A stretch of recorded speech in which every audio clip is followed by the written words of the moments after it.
Lionel Messi মার্কিন মুলুকে ক্যারিয়ারের শেষ দিনগুলো পার করছেন সেটা বলাই যায়। ইন্টার মায়ামির হয়ে প্রতিনিয়ত করছেন গোল, সমানে করছেন অ্যাসিস্টও। তবে শেষ ম্যাচে মায়ামির হয়ে গোল করলেও জেতেনি তার দল। বিশ্বকাপে সৌদি আরবের সাথে মেসি গোল করলেও সেই ম্যাচটায় হেরেছিল আর্জেন্টিনা। সেই ম্যাচের পর আর্জেন্টিনা কিংবা মায়ামির হয়ে গোল করে এক ম্যাচও হারেননি মেসি। অর্থাৎ যেদিন মেসি গোল পেয়েছেন সেই ম্যাচে মায়ামি কিংবা আর্জেন্টিনা দল হারেনি। তবে এই রেকর্ড শেষ পর্যন্ত মেসি আর ধরে রাখতে পারলেন না। বেশ কিছুদিন ধরেই চোটে ভুগছেন মেসি। ইনজুরির কারণে মায়ামির হয়ে মাঝে মধ্যেই ম্যাচ খেলতে পারছেন না বিশ্বকাপ জয়ী তারকা। তবে বুধবারের ম্যাচে মেসিকে পেয়েছে মায়ামি। এই ম্যাচেই আটলান্টার বিপক্ষে মায়ামি হেরেছে ৩-১ গোলে।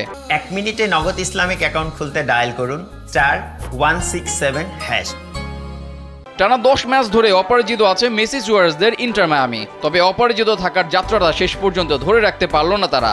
অপরদিকে গত ৩১ মার্চের পর থেকে লিগে কোনো জয় নেই আটালান্তার। মেসিদের মায়ামিকে হারিয়ে জয় ফিরল দলটা। গোল না পেলেও পুরো ম্যাচে নজর কেড়েছেন মেসির জাতীয় দলে সতীর্থ থিয়াগো আলমাদা। পুরো ম্যাচ জুড়ে মায়ামির ডিফেন্সে এক আতঙ্কের নাম ছিলেন আর্জেন্টাইন এই মিডফিল্ডার। তার নৈপুণ্যে আটলান্টা আদায় করে নেয় ৩টা গোল।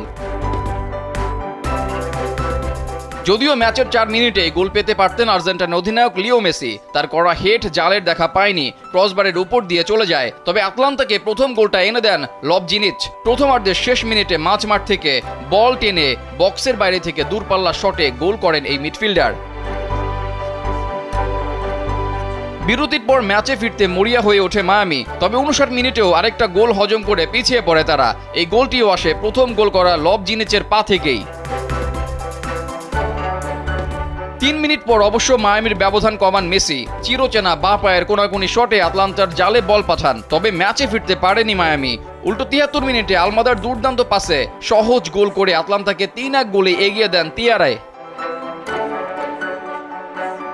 এই ম্যাচটা হারলেও মেজর লিগ সকারের ইস্টার্ন কনফারেন্সের দলগুলোর মধ্যে এখনও শীর্ষ স্থানে আছে মেসিদের মায়ামি। ১৭ ম্যাচ খেলে মায়ামির পয়েন্ট ৩৪। অন্যদিকে ১ ম্যাচ কম অর্থাৎ ১৬ ম্যাচ খেলে সিনসিনাটির পয়েন্ট ৩৩। রেজাউল করিম, কালবেলা।